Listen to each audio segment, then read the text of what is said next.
Buenas noches, ¿cómo andan? Bienvenidos a un nuevo capítulo de No Culpes.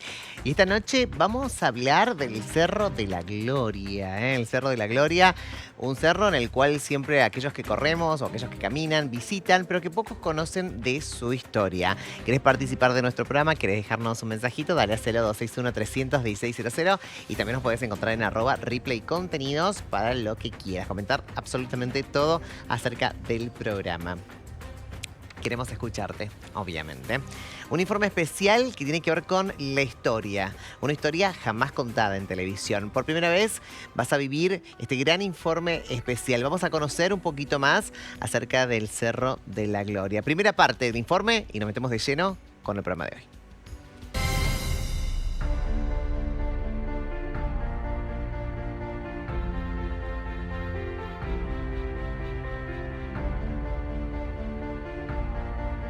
Estamos en uno de los lugares más históricos de nuestra provincia. Estamos hablando del Cerro de la Gloria, un lugar que tiene mucha historia, muchos mitos y muchas leyendas. Un nuevo capítulo llega a No Culpes. Bueno, estamos en el Cerro de la Gloria, como lo anuncié anteriormente, con Patricia Fabre. Ella es historiadora del arte. Patri, ¿cómo estás? ¿Qué tal, Goga? Muchas gracias por invitarme. No, un gusto, un gusto. No es tan amena la cámara, pero bueno, estamos acá y nos va a contar tanto. Fuera de cámara me contaste tantas cosas que ya abrimos un camino y quiero compartirlo con la gente, que realmente yo vengo a correr siempre acá. Y me sentaba, ¿no? Y veía cómo los turistas sabían más del Cerro de la Gloria que nosotros. Y yo dije, ¿cuánto nos falta conocer? Sí. ¿Por qué está acá? ¿Por qué está ubicado acá? ¿Qué significa el Cerro de la Gloria? El monumento. Bueno, y hay muchas preguntas que vamos a ir desarrollando en esta entrevista. Bueno, Pato, lo gracias. primero que quiero que nos cuentes es el por qué. ¿Por qué se crea el Cerro de la Gloria? Bueno, Mendoza, como una provincia eminentemente sanmartiniana y donde se desarrolló el ejército de los Andes, Sí. tiene como una necesidad de, como una deuda histórica, una necesidad de rememoración, Sí. que es muy profunda y muy grande.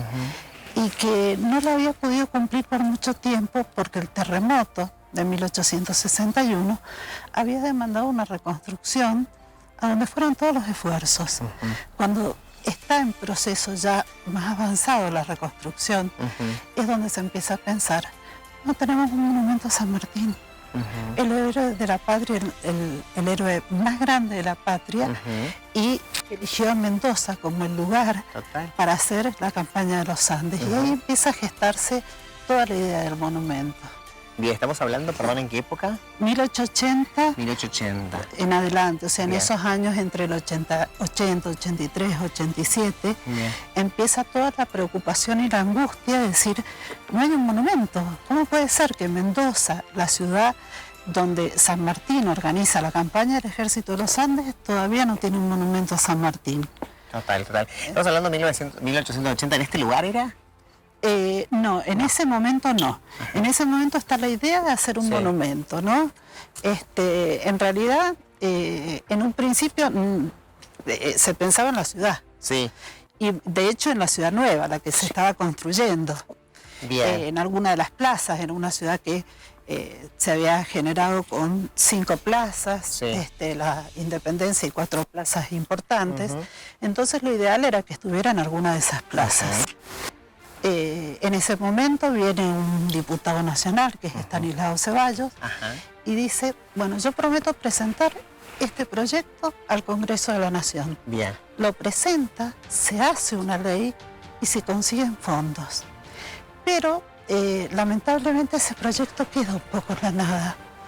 Queda como en un vacío, porque en ese momento hay muchas cuestiones que San Martín resolver. tenía muchos opositores, digo, para que, digamos, haya frenos o algo para... Al contrario. Contrario, ¿no? Al contrario, mira, este es un punto clave. Esta provincia es tan patriótica y sanmartiniana, se siente tan ligada a San Martín, que un poco era eso, o sea, el pueblo más sanmartiniano que hay en la Argentina necesitaba rendirle homenaje a ese que fue, además de el héroe de la independencia, fue su gobernante, una persona que era querida y que era conocida, porque Bien. San Martín vivió en la ciudad antigua. Y entonces, ¿por qué esa cosa de tardar en realizar un monumento? Porque tendría que haber sido fácil si lo querían tanto. Dificilísimo era, porque hubo un monumento en bronce, que era lo típico en ese momento. No tenías ni muchos escultores, ni fundiciones de bronce, había que encargarlo a Europa, era muy complicado. Entonces, hasta que finalmente se dan todas esas condiciones, pasa tiempo. ¿Y bueno, de qué dependía todo eso? Dependía, digamos, de encontrar, digamos, un presupuesto... Un presupuesto grande, en este caso, claro. Bueno, la nación es la que aportaba los fondos para ese monumento. En la primera ley, la de 1888, se aportaron 100.000 pesos moneda nacional. Y finalmente se construyó este monumento por una ley diferente, hecha unos 30 años después, en 1909, y ahí el presupuesto original fue de 300.000 pesos. Después en realidad lo superó ampliamente. No sé cuáles son los valores que llegó, pero hubieron muchísimos más gastos. La nación se encargó de hacer todo lo que es la fundición del monumento en sí, que es todo de bronce, y se hizo en el arsenal de guerra de la nación. ¿Y en eso qué época es? En 1880 ya estaban planeando, ¿y después? Ya estaban planeando, sí. Y en realidad el monumento se empieza en 1909, 1910. Ah, bueno, muchos años pasaron. Mucho tiempo. Y hubo otra ley más que refrendó el monumento, que fue la de festejos del centenario. Para el centenario obviamente no se llegó de 1910, pero se va a inaugurar en 1914. Bien. Y me dijiste que estaban hablando de plazas, de distintos lugares. ¿Cómo llegamos acá? ¿Esto qué era? En ese momento, esto era un mirador. Esto era un cerro bajo que se usaba con mirador, y como mirador habían caminos de tierra. Y la gente venía a pasear, digamos. En medio de la discusión de dónde ponemos ese monumento, porque la situación lógica era, lo colocamos en la principal plaza de la ciudad. Y otros decían, no, en la Alameda, en la entrada al parque, que también era nuevo. Claro. Y bueno, cuando viene... Perdón que te interrumpa, Pato. Es Pato de confianza. Sí. Creo que te interrumpa, pero eran lugares muy históricos los que estaban eligiendo. Digo, Alameda, parque, muy significativos en ese momento. Fíjate que sí y no, porque en definitiva también la independencia está, o sea, la historia sanmartiniana está ligada a la ciudad antigua. Pero la ciudad antigua había quedado como la ciudad de las ruinas, el barrio de las ruinas. Entonces, no se termina de dar esa homologación o legitimación histórica que tiene, y se lo va a hacer en un lugar que no es un sitio histórico. O sea que no es lo típico. Los monumentos se construyen generalmente en algún lugar donde se produjo una batalla, donde nació un héroe, y acá los lugares históricos estaban en la ciudad antigua, que era donde se había jurado la bandera, se habían hecho los actos de o en el campamento del Plumerillo, y si no, estaban fuera del país. O sea, todo el cruce de los Andes hace que el tema de un sitio histórico sea muy complicado. Entonces, cuando viene el escultor, que es Juan Manuel Ferrari, un uruguayo, él dice, yo quiero un cierre bajo, yo no quiero una plaza, quiero algo que de alguna manera funcione como un basamento y que haga pensar en una cordillera. Entonces lo acompañan a ver los lugares próximos y lo traen acá porque era un lugar visitado, y él dice, sí, esto es exactamente lo que quiero. Bien. ¿Lo traen acá? Lo traen acá. Al mirador.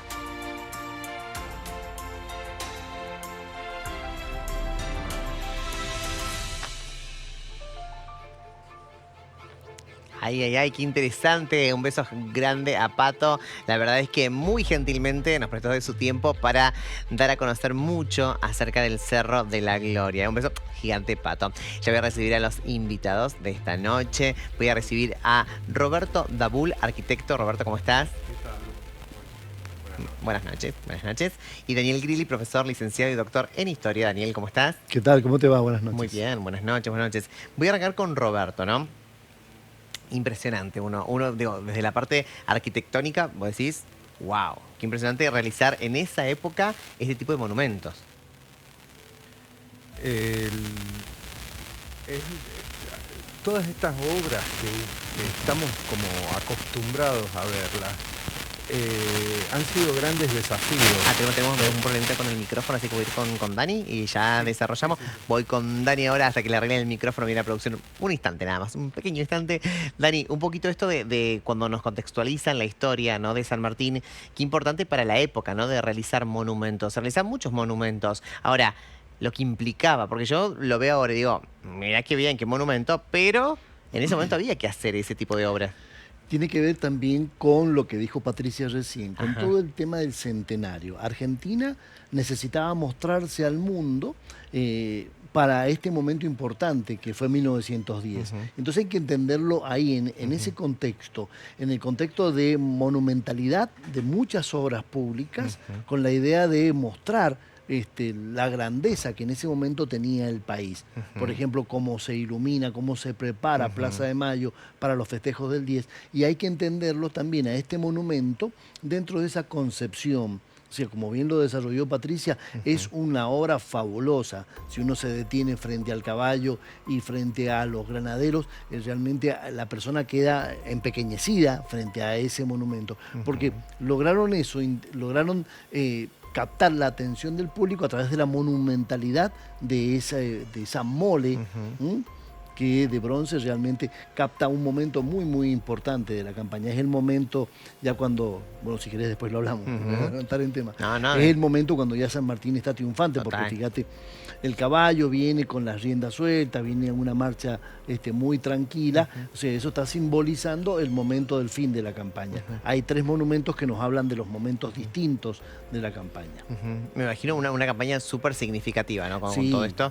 una movilidad de hombres, de animales, de víveres, que realmente movilizó y puso en juego la economía de Mendocina en ese momento, porque todo tenía que, Mendoza era la caja fuerte, la caja real de todo el aporte económico que el ejército necesitaba. Calcule toda la cantidad de alimento que tuvo que prepararse. Luego, por ejemplo, Las cerraduras también. bien, toda la preparación del ejército fue realmente enorme. A lo largo, si querés, si me largo a hablar. No, sí, yo bien. cuando frene le voy a decir frene. A lo largo del camino se tuvieron que ir colocando, por ejemplo, animales para poderlos consumir en el momento. Hubo un trabajo de logística de parte de los arrieros realmente importantísimo. O sea que uno ve la campaña, pero también hay un montón de gente innominada, que podríamos decir que no se los va a conocer su nombre en la historia, pero que gracias a ellos esta obra se realizó. No fue solamente, por supuesto, San Martín y el ejército son los que terminan con el éxito de la campaña, pero hubo mucha logística, mucha gente que acompañó desde el anonimato, los animales, el pasto, la comida, la bebida de los soldados, esas galletas que se prepararon, la ropa que se tuvo que utilizar.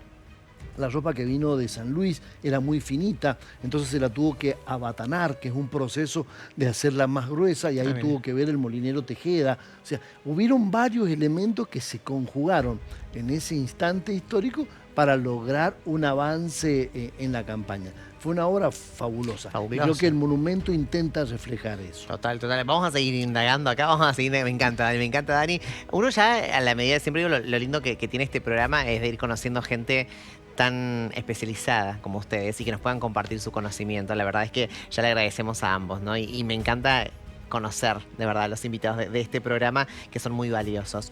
Voy con vos, Roberto. Te contaba, ¿no?, esto de a nivel arquitectónico, muy importante, muy imponente para la época. Bueno, hoy en día también. Hay 2 etapas del monumento. Hay una primera, que es la construcción del monumento en sí y las obras del basamento. Y hay una segunda etapa, que es en 1938, que son las obras del arquitecto Daniel Ramos Correas. Y Ramos Correas le termina de dar la monumentalidad que necesitaba. Hay una serie de fotografías, yo las tengo, las he publicado, del monumento antes y después de las obras. Ramos Correas fue, bueno, para quienes no lo conocen, Ramos Correas es el autor del teatro griego, hizo la reforma del Parque General San Martín, el zoológico, hizo una obra monumental, aparte del monumento en sí, y entre las obras que hizo está la Plaza Independencia. La Plaza Independencia llevaba un friso alegórico a la independencia, Sí. que no se construyó. Bien. Pero para mí, no es un invento mío, hay otra gente que lo ha dicho, hay un eje que va desde la calle San Martín al Cerro de la Gloria por la calle, hoy la calle Sarmiento. Sí. Hay un periodista mendocino, Alberto Rovira, que él dice que ese eje, no sé si fue pensado o fue surgiendo, pero había un eje alegórico a San Martín en esa calle que se llamaba Unión. Bien. Salía de calle San Martín a San Martín y a la Independencia. Perfecto. Calle San Martín, 9 de julio. España se llamaba Suipacha, que es la primera batalla de la Independencia. Bien. Después venía Libertad, que hoy es Patricias Mendocinas. Después la Plaza Independencia. Wow. Chile, 25 de mayo, Perú, Belgrano. Y el eje continúa al Parque San Martín, que no recuerdo, pero en la década del 30 ya se llamaba Parque San Martín, antes se llamaba Parque del Oeste, y termina en el Cerro de la Gloria. Lo que hace Ramos Correas en el cerro es crear las explanadas, la explanada del monumento, la escalinata. Ese espacio estaba lleno de elementos sueltos, un tanque australiano, cables, postes de luz, y él limpia todo Sí. y deja un mirador maravilloso que lamentablemente lo distorsionamos ahora, y crea el ofrendatorio, porque el monumento estaba lleno de placas. La gente, las instituciones habían ido poniendo placas sobre la base del monumento. Entonces él crea el ofrendatorio, que es el que está un poquito más abajo. Bueno, esas son las dos etapas que ha tenido el monumento, y lo concibe como atrio hacia el monumento. Sí. Está escrito. Ramos Correas, antes de proyectar, escribía. Y tenía un montón de escritos, muchísimos. Y todas estas fotografías que él toma antes y después de las obras, desde el mismo lugar, tienen un texto, un epígrafe, donde él muestra qué es lo que quería hacer, y se nota que tenía todo muy pensado. Y bueno, ese es el resultado, fue lo que nosotros hemos conocido. La obra de Ramos Correas fue premiada en la Bienal de Arte Iberoamericano de España de 1952, y fue Qué increíble. premiado justamente estas obras total. paisajísticas, la concepción del paisaje. Eso es lo que nos llama la atención. Por ahí nosotros vamos y no sabemos qué es lo que nos atrae. Sí. No tenemos por qué saber. Algo, Mientras nos ¿no? atraiga Sí. algo y encontremos algo. Bueno, eso es.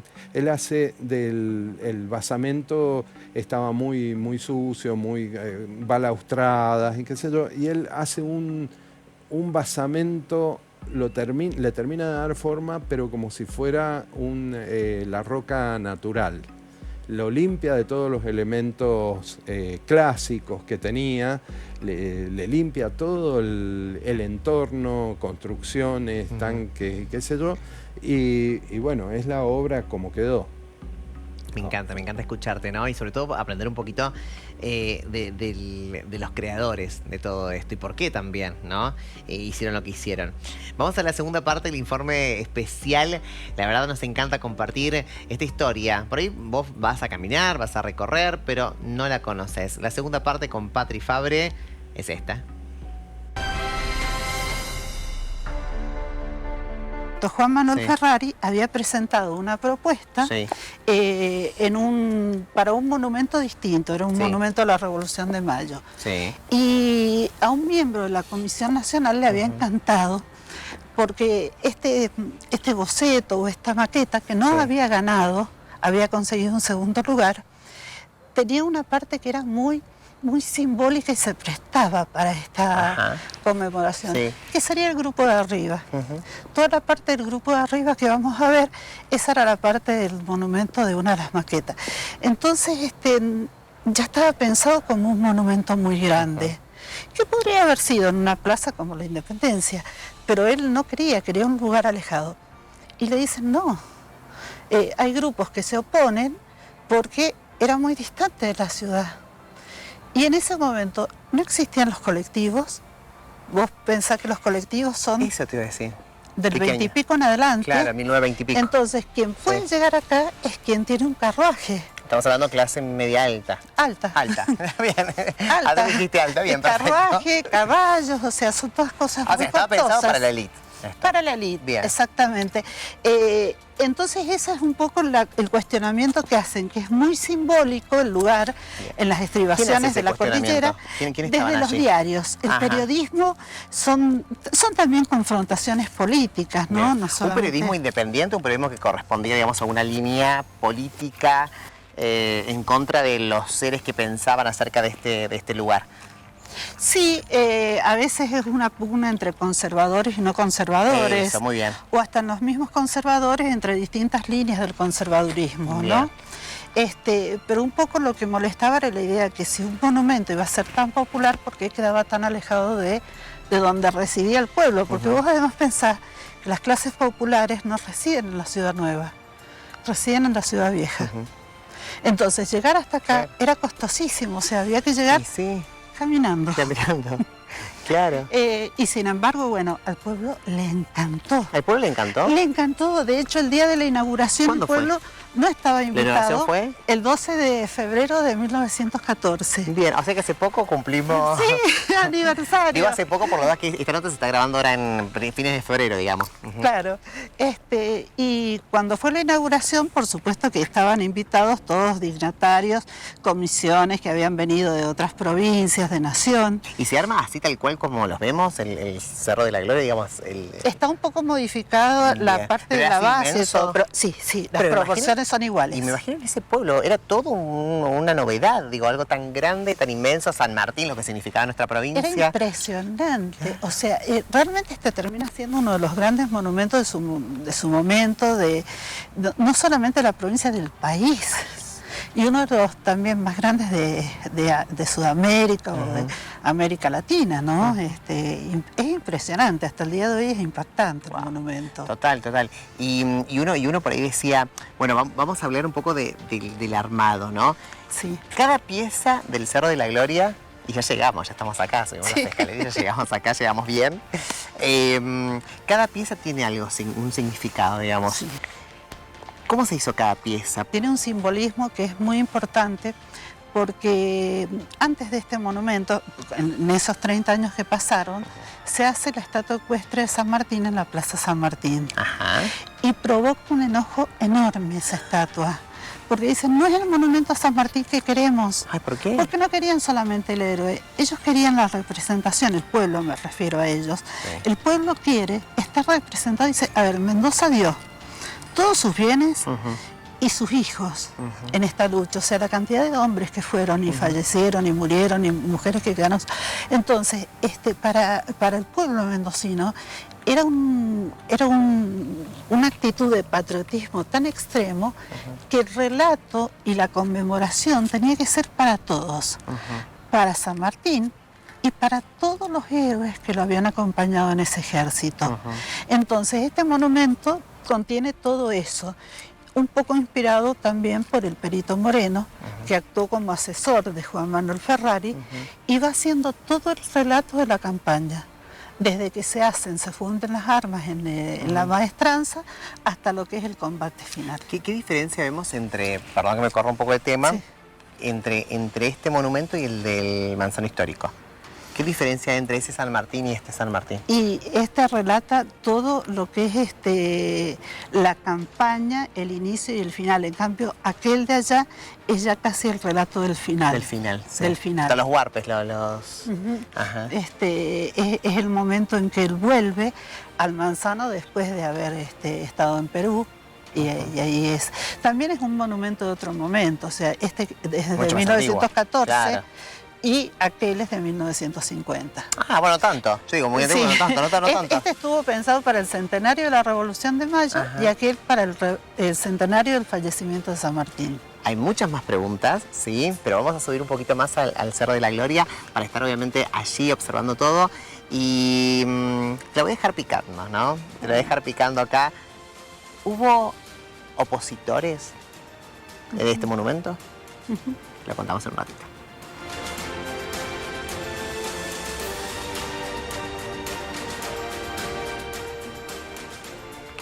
Ay, cuánta intriga ese conductor que deja ahí.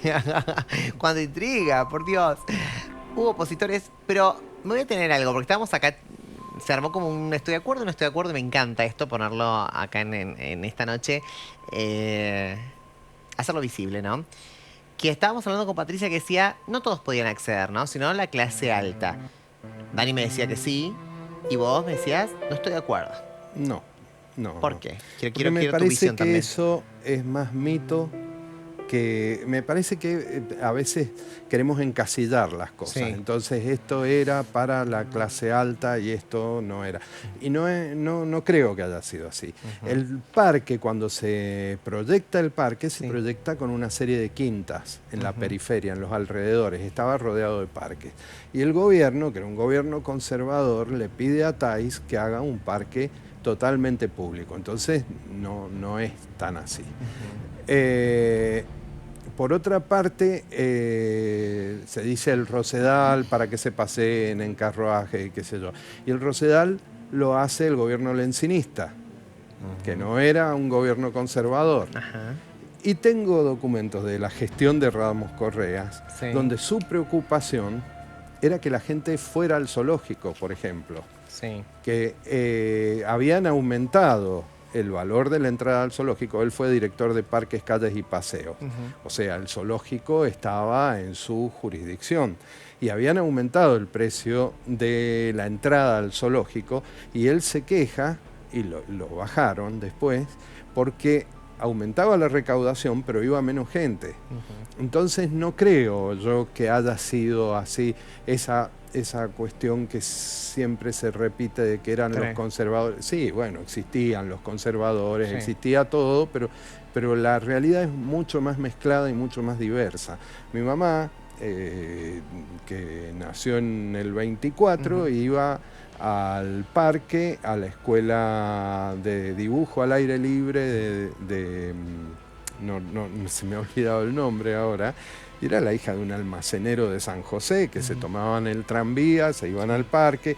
O sea, es más diverso, me parece que es menos, a veces por encasillarnos nos tiramos para atrás. Y quizás hay algo más valioso en esa mezcolanza de cosas que no le damos muchas veces el valor que ha tenido. Por eso yo no creo que haya sido... yo he leído las discusiones, por ejemplo, cuando había quienes proponían, como dijo Patricia, proponían en la Alameda, en la Plaza Independencia, y finalmente se hizo pero eran discusiones que no pasaban porque la gente no vaya o cómo vamos a hacer. Nunca leí eso, nunca lo... Pasa que habría que contextualizarlo comparto en cierta parte lo que dices, pero también hay que contextualizarlo en lo que se pensaba en ese momento.